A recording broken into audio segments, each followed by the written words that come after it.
This is not a tale spun by a creative mind. This is my story, a true account of living with uninvited guests during the COVID-19 pandemic. The setting is my home, my sanctuary, a place of refuge during the worldwide lockdown, a place where I was supposed to feel safe. But as the world outside grew quiet, the walls within my home began to whisper. The pandemic brought with it a heightened sense of anxiety, a hypervigilance that began to seep into every corner of my life. And as the days turned into weeks, weeks into months, I started to notice something unusual. It started with the footsteps, soft shuffling sounds echoing through the empty halls, like the footfall of a stranger wandering aimlessly in the dead of night. Then came the shadowy figures, flitting in and out of my peripheral vision, elusive and insubstantial, yet undeniably there. I'd turn to look, but they would always be gone, leaving me questioning my sanity. The most unsettling, perhaps, were the objects that seemed to move of their own accord. A book toppling off a shelf, a chair scraping against the floor, a door creaking open when I was certain I had left it closed. I found myself living in a constant state of unease, every creak and groan of the house amplifying my fear. But it wasn't just the fear of the unknown, it was the uncertainty, the feeling of being watched, of not being alone, even when I knew I was the only living soul in the house.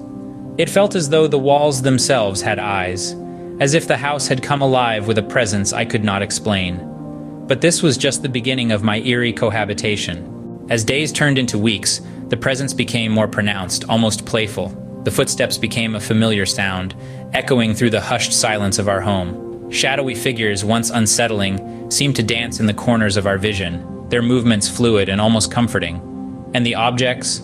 They moved with a purpose, as if guided by unseen hands, their movements a testament to the ethereal occupants of our home. The paranormal had become our normal. The fear once associated with these occurrences gradually ebbed away, replaced by a sense of acceptance and, dare I say, appreciation. After all, in the midst of the solitude imposed by the pandemic, weren't these spectral companions a welcome break from the monotony, the echo of laughter where there were no people, the gentle rustling of pages in an untouched book, the soft clink of dishes in an empty kitchen?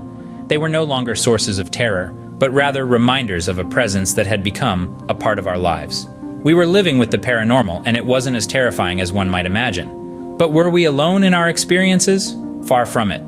Paranormal researcher John L. Tenney reported a significant increase in reports of haunted houses during this time. The isolation of the pandemic, he suggested, had heightened our senses, making us more receptive to the unusual and unexplained.